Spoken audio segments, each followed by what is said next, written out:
Hey guys, Beefcake here, Beefcake Racing. Today we are doing the first modification on our Bronco project Hulk Tua. Really wanted something with the version of Hulk. I looked around at the different things and my man Phil came up with that name, thought it was pretty cool. So it's Project Hulk Tua.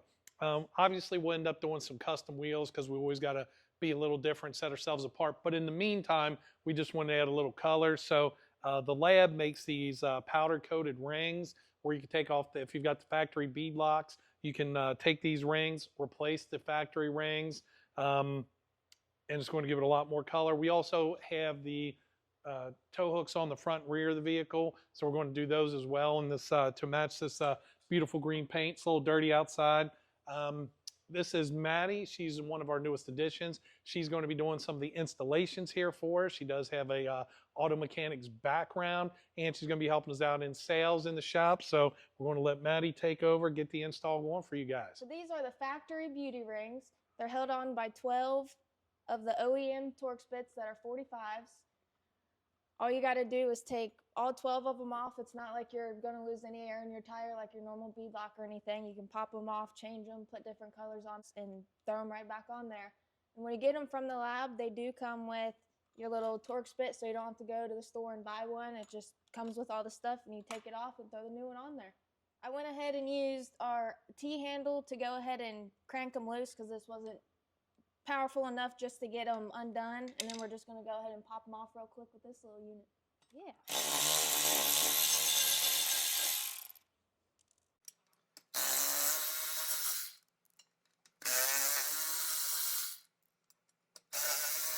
Now that I got all 12 bolts off, this is just going to pop right off. Just falls off, doesn't stick on, nothing. Comes off real easy, and we can put the new one on. I'm going to go ahead and use some brake clean on a rag and just get all this cleaned off real well. And then as you see, the factory bolts came with Loctite already on them, so we're going to go ahead and reapply some Loctite before we put the new ones on. Now we're going to go ahead and install the new one. We've already got all the Loctite pre-done. That way we're a little bit quicker. Just go ahead and install them.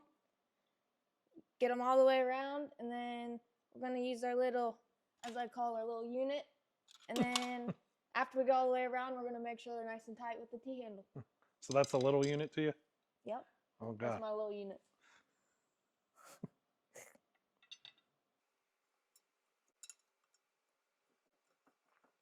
Even though this isn't your normal beadlock, we're still going to go in a star pattern just so it fits real nice and flush and we don't have any tight over here, loose over here. It's not going to be jumping around.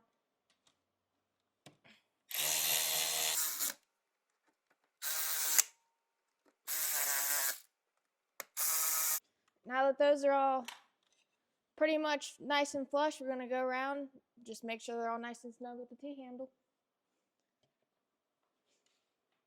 As you can tell, it matches the color, the green on the truck real nice. It's about a 5-minute install, and we're going to go ahead and get all the other ones done. There is a $300 core on these, so we're going to pack them up exactly how we got them. Make sure you put this in between them so they don't get scratched, dented, nothing happens during shipping, and you'll get your money back.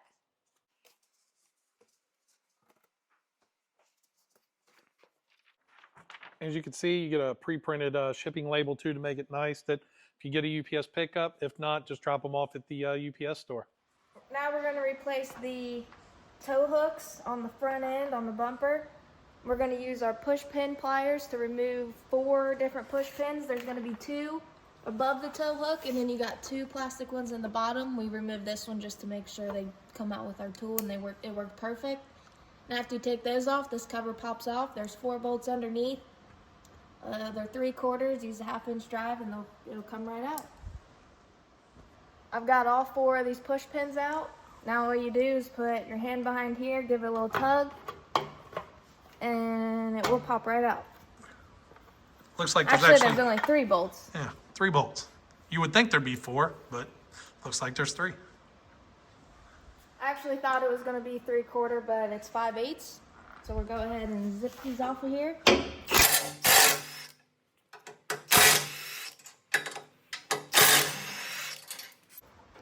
That bumper looks like it drops down a little, so we're probably going to do one side at a time on these.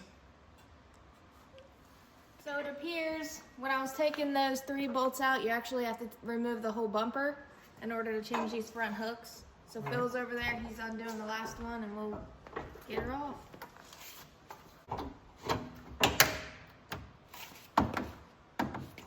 Looks like we got a wiring harness here. Yep. So you're going to have one wiring harness we're going to have to unclip underneath here. Right up top. So you got just one little push tab there to get this off. So what it looks like is they've got one bolt back here behind the hook. That way, if you go ahead and remove the bumper, the hooks just don't fall out on the ground.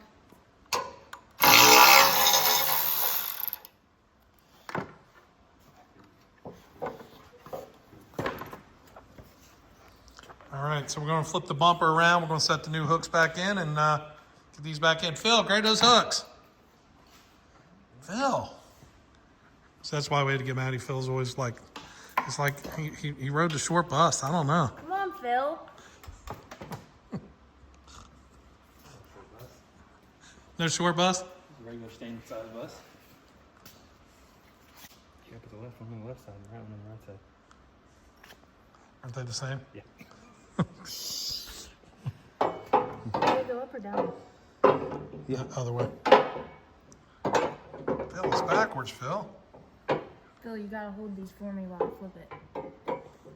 One of the things you want to look for, you want to make sure that you've got this area free here. If you tighten this down at a little bit of an angle, you're going to block your bolt holes here. So it's important to make sure you've got these centered on each side with this back bracket. There's brackets right behind these bolts. So you want to make sure if you can get your hand under here or even behind here, you want to hold that support still. That way you can get these in nice and straight and you're not stripping anything out when you go to tighten them down.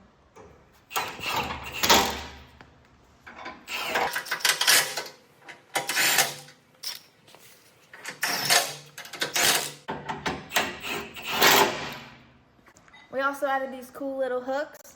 We're gonna go ahead and install these before we put our plastic and put our clips back in. These just unscrew in and out. So if you ever wanna take them out or you run yourself into, ditch, that's how you do it. Which way do you want them? How do you like them? Pin out or pin in? I don't know. What do you think, Maddie? What's going to look better? Out. Out? Okay. I mean, I think. Laces out. They're in. Now we're gonna install our plastic back. There's pins or clips. You gotta watch where they go as you push it back in. Make sure they pop in nice and tight. And then you can go ahead and reinstall your clips. 2 on the bottom, 2 on the top above the hook.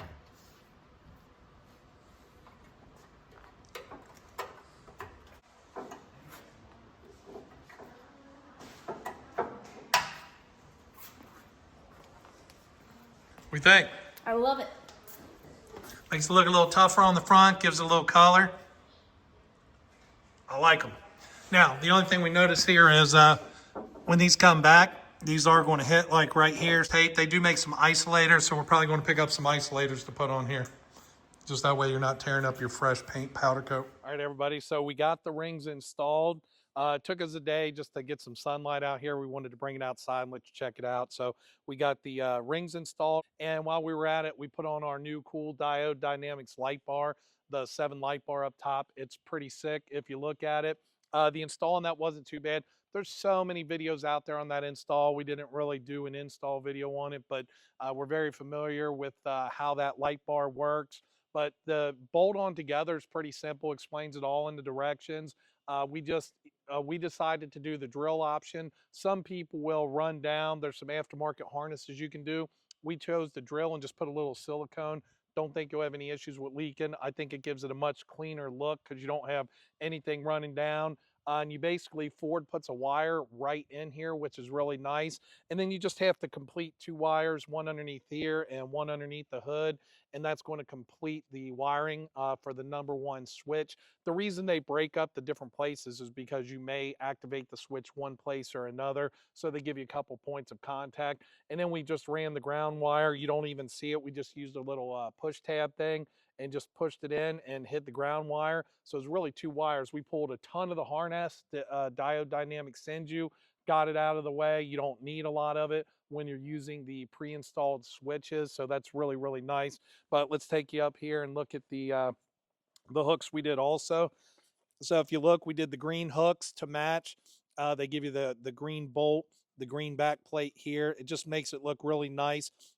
With it tightened down with the spacer washers in here, it doesn't really swing, but we did put these isolators on here. We do those through rough country typically. So that's really nice to keep it from swinging around and everything like that.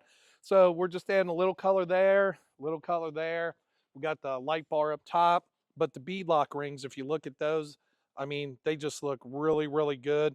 The match on the powder is very close to the factory paint. Looks really good on this. I think it gives it a little bit more. Like I said, we're just doing this till we decide what aftermarket wheels we want to do. I'm sure we're going to find something cool, a really cool beadlock, like true beadlock that we really like. We're going to get those on. But again, we don't offer the beadlock rings or the hooks. The guys over at the lab, I think it's called, sent those to us. We already sent theirs back. But the Diode Dynamics light bars, you got some lights for up here. We may do some fog lights up in the front as well. We offer all that stuff for the Broncos. We offer the tuning for the years it's available. For the 23s, I think we do have to get a 22 PCM to swap that out for you. But again, most of the stuff, we don't just do the Mustangs, the Challengers, the Chargers, stuff like that, the Corvettes. We do the EcoBoost stuff as well. Anything you need, hit us up, beefcakeracing.com.